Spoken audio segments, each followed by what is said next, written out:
Hello friends, कैसे हो आप सब लोग। Ritu this side from C Ritu Mittal classes. So friends, आज की क्लास में हम लोग डिस्कस करेंगे हमारा new concept that is dual aspect. What is dual aspect हमने ये प्रीवियस क्लासेस में भी डिस्कस किया था, बहुत डिटेल्ड में हमने अंडरस्टैंड किया है। बट आज की क्लास में मैं आपको बहुत अच्छे से, बहुत स्क्रैच से, बहुत मतलब इजी तरीके से आपको समझाऊंगी व्हाट इज ड्यूअल कॉन्सेप्ट। अच्छा, अब मेरे को छोटा सा एग्जांपल लेते हैं हम लोग। जैसे कि मेरे पास ना एक ये मार्कर है, आपको विजिबल हो रहा है, मेरे पास ये मार्कर है।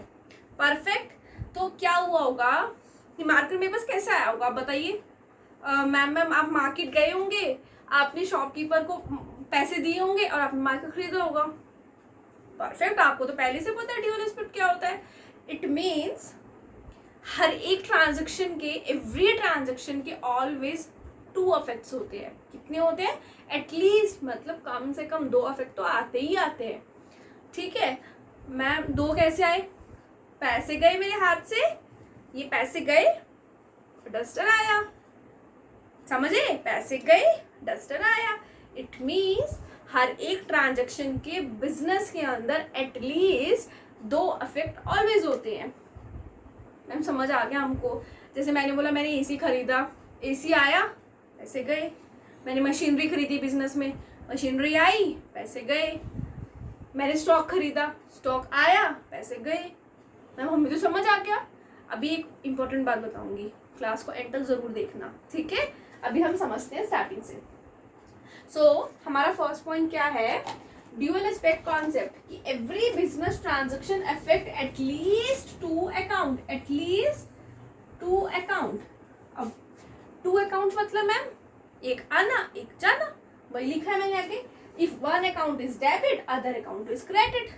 मतलब एक मतलब डेबिट जिसे हम बोलते हैं ना, आना जाना, इसलिए अकाउंट्स में वर्ड यूज होते हैं डेबिट क्रेडिट। समझ रहे हो? The system of recording transaction based on this principle is called double entry system.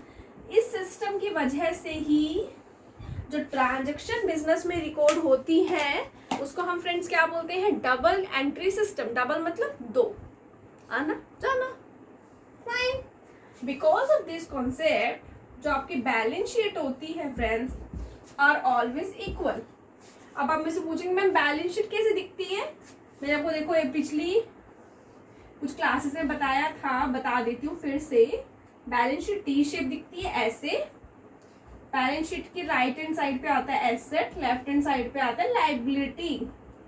और अगर आपको ये समझना है what is asset, what is liability, what is capital, तो आप मेरी chapter number 2 basic accounting terms की क्लास नंबर मुझे याद नहीं है, आप मेरी सीरीज खोल लेना प्लेलिस्ट, उसमें आपको मिल जाएगा लिखा हुआ एसेट्स क्या है, कैपिटल क्या है, लायबिलिटी क्या है। सो आप वहां से अंडरस्टैंड कर पाएंगे इजीली तरीके से। ओके। सो इस कॉन्सेप्ट में हमने क्या समझा कि हर ट्रांजैक्शन के ऑलवेज एटलीस्ट 2 अफेक्ट्स होते हैं, एक आना एक जाना। एग्जाम्पल से समझाऊं मैं आपको? एक एग्जाम्पल लेते हैं, यहीं पे ले लेती हूँ, ठीक है, यहीं पे लिख लेते। चलो, मैंने क्या किया ना, बिजनेस में, एक बार मैं लिख देती हूँ, बिजनेस के अंदर क्या किया, मैंने लोन लिया सपोज 5 लाख रुपए का, ठीक है, और ओनर ने कैपिटल लगाई कितने की? 20 लाख की, और हमने एसेट्स खरीद ली टोटल 25 लाख की। इट मीन्स, मैंने देखो यहाँ पे क्या लिखा है फ्रेंड्स, एक बिजनेस है, उसमें बिजनेस ने क्या किया, 5 लाख का लोन लिया, 20 लाख की कैपिटल ली।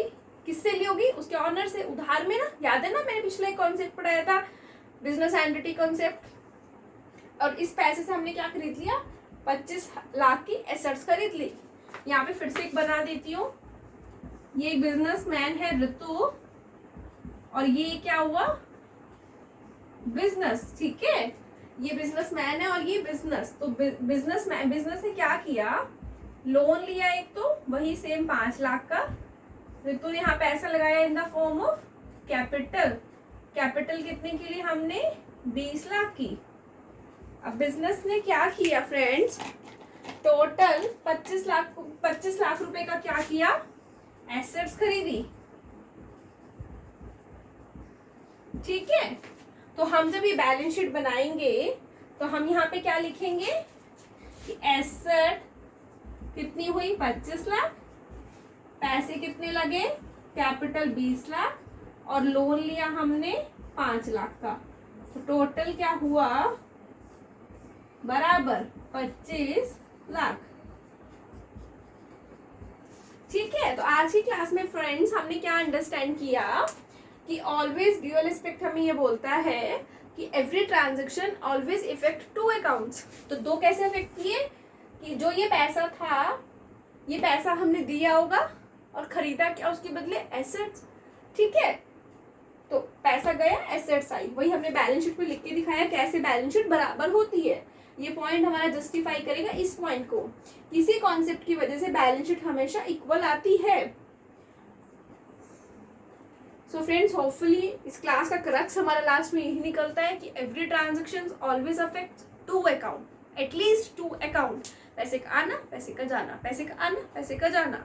सो क्लास को हम इसी पॉइंट से कंक्लूड करते हैं। Thank you so much friends for listening me. अगर आपको मेरी वीडियोस बहुत बहुत अच्छी लग रही है, प्लीज़ मेरे चैनल को सब्सक्राइब करना, वीडियोस को लाइक करना, बहुत ज़्यादा वीडियोस को शेयर करना, जो मैं आपके लिए नई नई वीडियोस बना सकूं, अगर मुझे आपका सपोर्ट मिलता रहेगा। Thank you so much.